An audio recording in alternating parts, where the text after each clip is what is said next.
Virtually everyone on the earth, regardless of religion or nationality, recognize that there is some form of battle raging in the world around us between the forces of good and evil.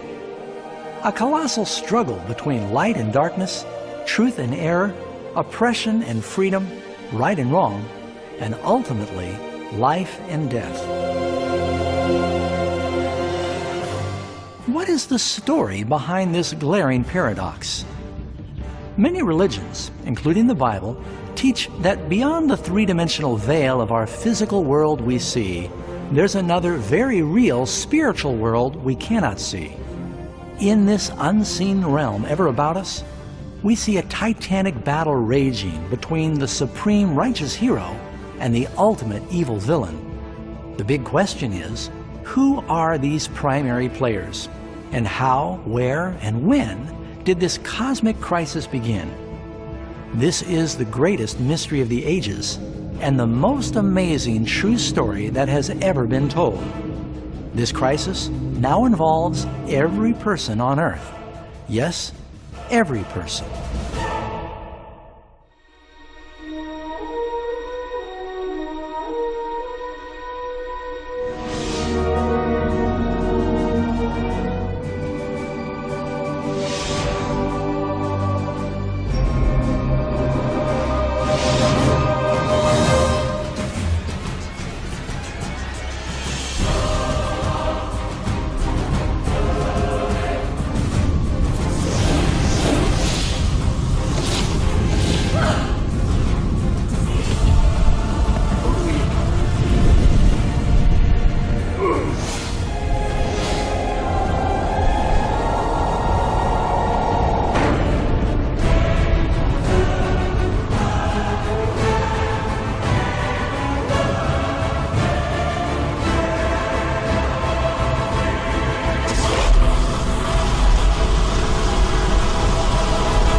Our story begins long ago in the very capital of the universe, in a place called heaven that was filled with angelic beings who delighted to do the will of God.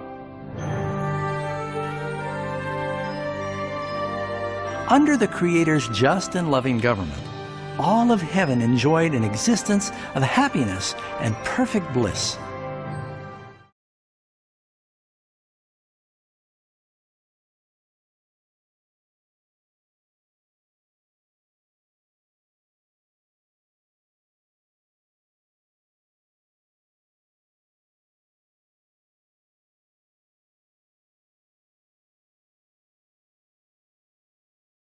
To carry out the commands of God, the Trinity was surrounded by a virtual ocean of countless ministering spirits called seraphim and cherubim, or more commonly, just known as angels. These powerful and intelligent creatures found their greatest joy in doing the bidding of the Almighty. But God created one extraordinary angel to serve as leader of the entire heavenly throng. The Bible tells us that his name was Lucifer, which means light bearer. This cherub was the greatest of God's created beings and held the position closest to God's throne.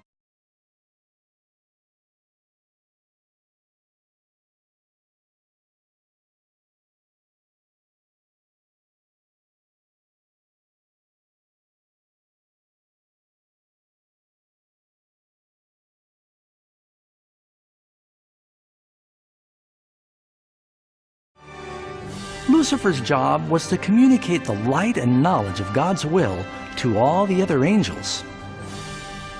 Lucifer was God's most splendid created being. He was captivatingly handsome and endowed with astonishing powers of leadership and organization.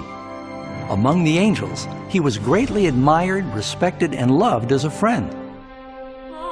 Full of wisdom and perfect in beauty, every precious stone was your covering.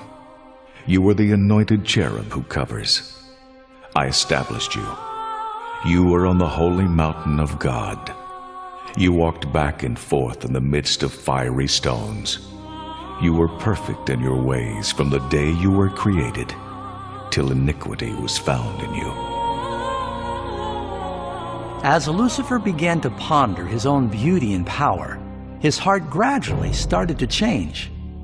He allowed his focus to turn away from God, and he directed his love upon himself.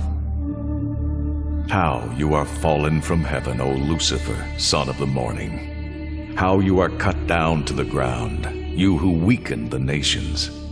For you have said in your heart, I will ascend into heaven. I will exalt my throne above the stars of God. I will ascend above the heights of the clouds. I will be like the Most High. Lucifer gradually began to covet the power of God, but not his character. As he thought about his own extraordinary abilities and beauty, the cancerous tentacles of pride and self-exaltation gripped his mind. This resentment and jealousy ultimately drove him to violate God's holy law and rebel against his government. Lucifer knew if he was to ever share the power and status of God, he would need support. So he went to work. He began to deviously circulate among the other angels, planting seeds of doubt and discontent regarding God's leadership. At the same time, he would subtly highlight his own virtues. He insinuated that God was abusing his divine power, and his law was restricting the true freedom and happiness of his creatures. With his clever reasoning and unrivaled powers of influence, Lucifer managed to persuade a great number of the angels to join him in his mutiny.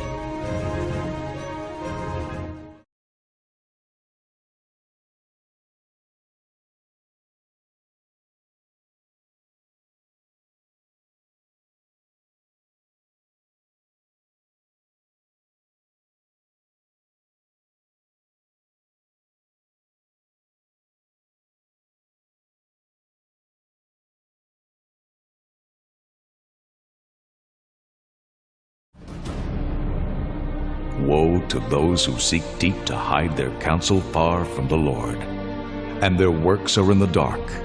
They say, who sees us, and who knows us? So now, the big question was, how would God respond to this crisis? How would he deal with Lucifer and the millions of angels who joined him in his rebellion? Many wonder why God did not immediately destroy the rebel. After all, he could have easily vaporized Lucifer with a bolt of lightning. But would that have really solved the problem? No, on the contrary, that would have just intensified the doubts and suspicions that Lucifer had been planting in the minds of the angels. Remember, Lucifer knew, as no one else could have, the inner workings of the government of God. His destruction would have been viewed as part of a massive cover-up, and fear of reprisal rather than love would have become the motivating reason to serve God.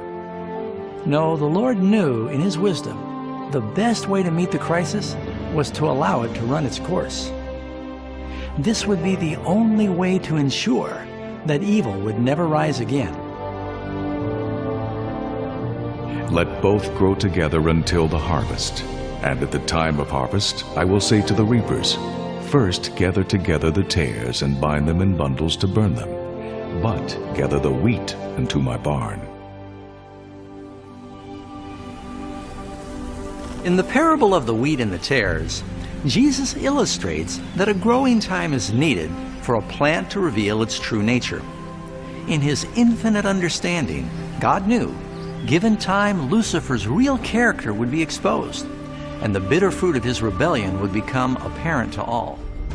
As Lucifer and his supporters brought the rebellion to the forefront, the Lord knew that there would be no peace if they were allowed to remain in heaven. A line must be drawn, action taken, and the rebels evicted. But Lucifer and his supporters would never go willingly or peacefully. The next step was war. And war broke out in heaven. Michael and his angels fought with the dragon, and the dragon and his angels fought, but they did not prevail, nor was a place found for them in heaven any longer. So the great dragon was cast out, that serpent of old called the devil and Satan, who deceives the whole world. He was cast to the earth, and his angels were cast out with him. The Bible doesn't reveal exactly what weapons were used or how long this cosmic conflict lasted. But this was a war the likes of which no mortal eye has ever seen. Revelation 12, verse 4 tells us that ultimately Lucifer and 1/3 of God's angels were physically expelled from heaven.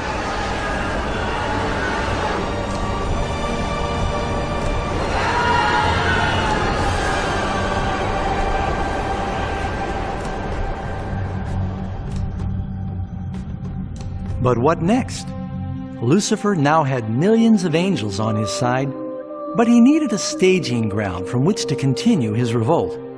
Soon, all too soon, the universe would begin to understand how painful and costly the wages of sin could be. For the war was not over. It had only just begun. Lucifer, the light bearer, had now become Satan, the adversary.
Krishna